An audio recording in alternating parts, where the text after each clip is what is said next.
What is going on YouTube? My name is Opan. Welcome to the studio. This saved me so much time.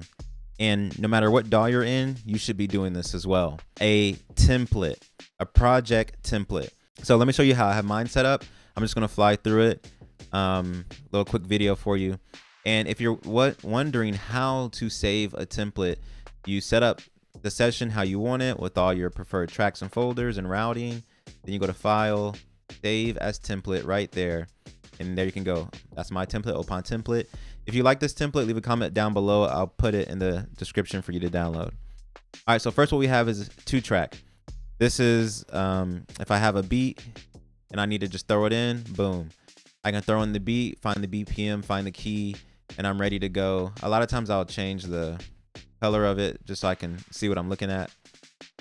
So, and enable my vocal chain, and then boom, I can record. So first I have a 2-track. Oh, I guess before that I have this arrangement track, and that is by the time I start doing some editing, mixing the song, I have everything I need. So I got the intro, like let's say this is the first verse 1. I'm all set to go there. Got the chorus, so forth. How do you spell chorus? All right. So I have the arrangement track at the top there for when I mix. 2-track.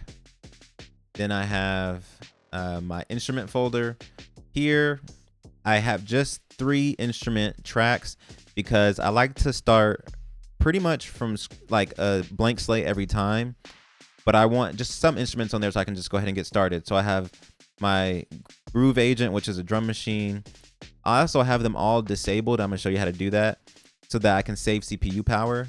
This is my CPU meter right here. If it gets to the red, I'm doing pretty bad. If I go ahead and hit my shortcut, which is Control minus, it will engage these 3 tracks, and then watch how my CPU kind of jumps here once these are going on. So now we're about using half of our CPU or more.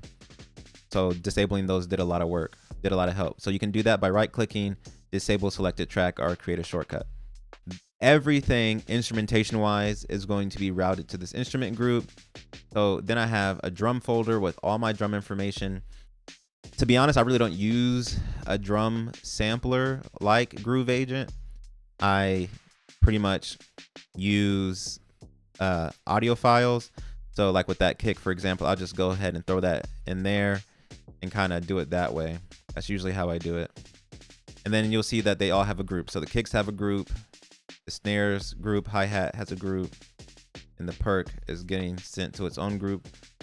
And these were all at 0. I think I just moved over them with my mouse.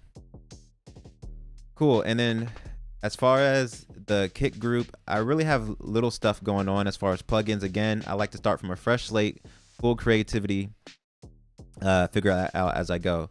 You'll notice that there's this power symbol. This is a Cubase tip. You can disable the plugin so it's not taking CPU space. The way you do that is hit Alt. So if you see I turn it back on, I hit Alt, it gives me that power symbol. I can click that. It will disable the plugin. Doesn't use CPU power. If you just bypass it, it will still use CPU power. So that's how I do that. I enable it when I need to. And then you'll notice that the kick group is getting sent to this low end group.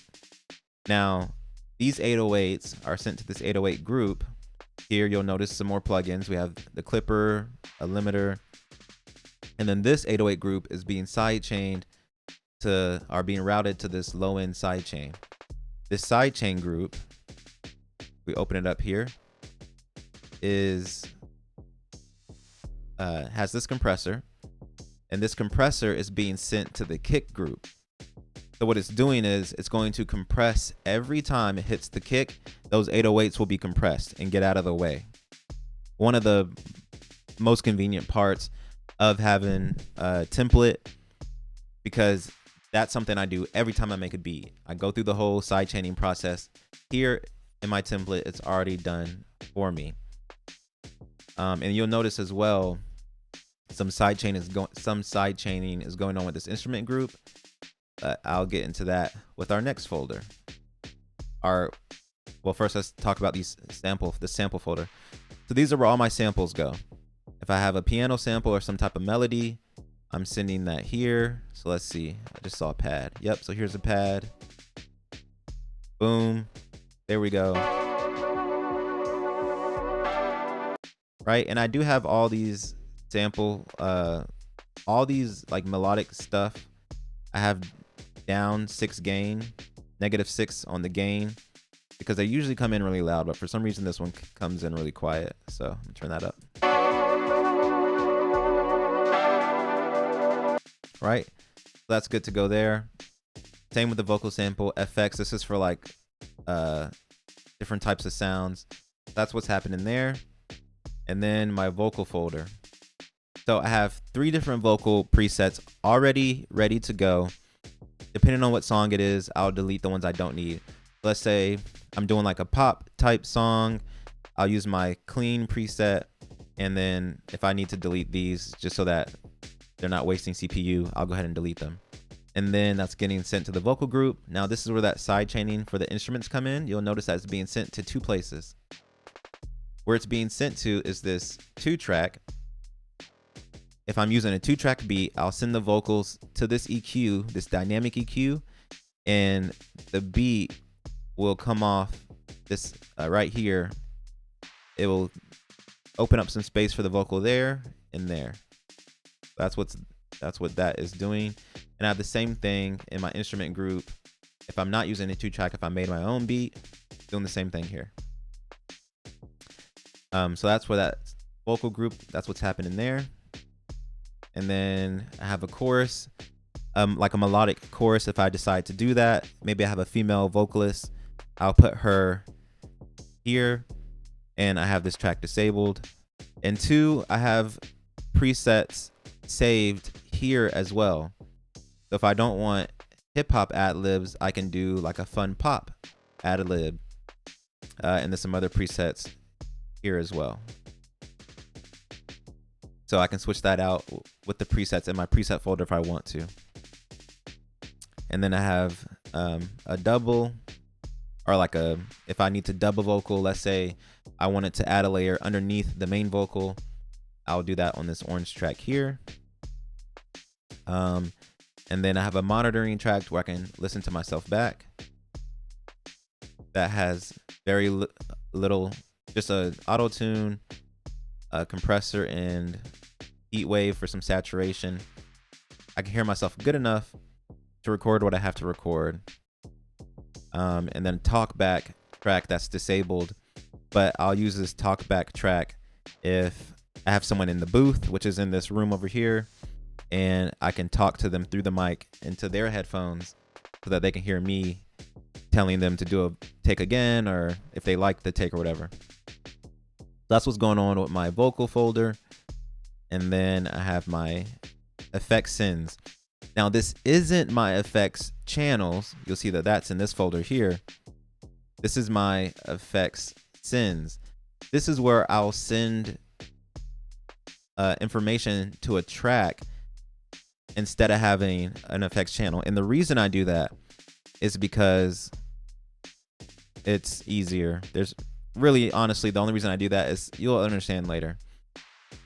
But like if I have some, let's say I have a melody here and I want to add reverb to it, but I don't want to only add reverb to that one track. I want to add the same reverb to an FX, that same reverb to a piano.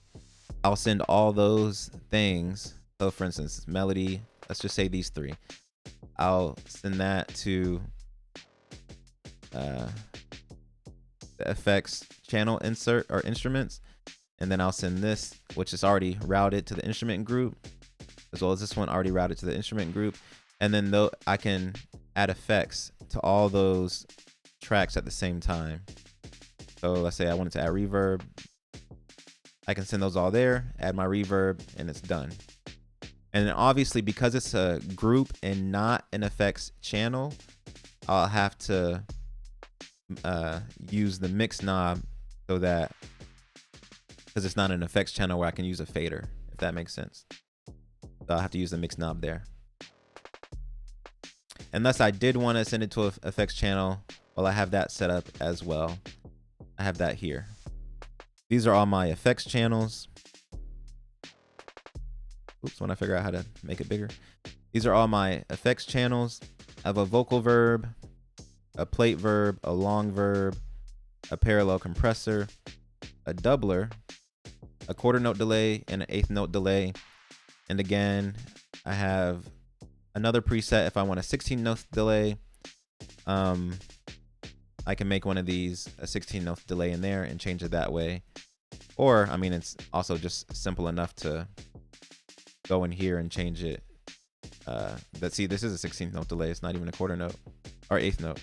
But I can go in here and change it that easy and then just rename it. So yeah, that's what's happening there. I'm gonna have to change that. So the last thing I wanted to show you in Cubase that you can do that's pretty neat is you can configure your mix console in different ways. So as you notice, this is my mix console where you can see all the faders and everything, all the different plugins that we have. And you see up here, I have configurations. I have 5 different configurations. All is every single track that is in the session. So all 45 tracks. This is my Groove Agent routes. So if you notice here,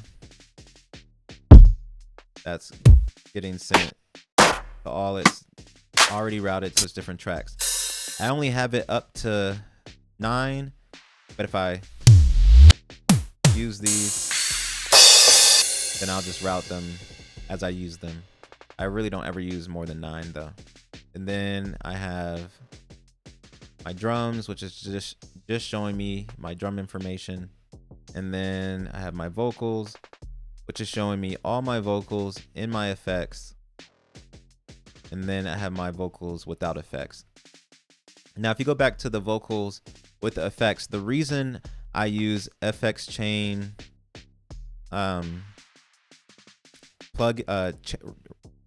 tracks and not FX channels is because I don't like this effects channel consisting of more plugins than this, because then it kind of just gets in the way. But you'll see that I do have them pinned. So if you open this visibility zone and you go to zones, you see with my effects channels, they're all pinned to the far right. That way they stay over there. I have my stereo out pinned to the far left, just so I can kind of see that in that view often. A lot of times I'll end up putting my monitor to the far left as well, or the 2-track beat, if that's what is there. So that is my template. Again, if you like it, you want it, comment down below. I'll leave a download or whatever in the description. Thank you for watching. Opan, peace out. Every time I spit I turn blue. Who knew? I'm kin to a smurf. Oh, one step ahead, got my foot in the Vans. Who knew I'm affiliated with a shoe brand? Whoa, Becky, don't wanna make your skin bronze. Spitfire like the sun broke the ozone. Playing games, baby, I got the toke on. Two gone, flash in this race, I'm ahead many yards.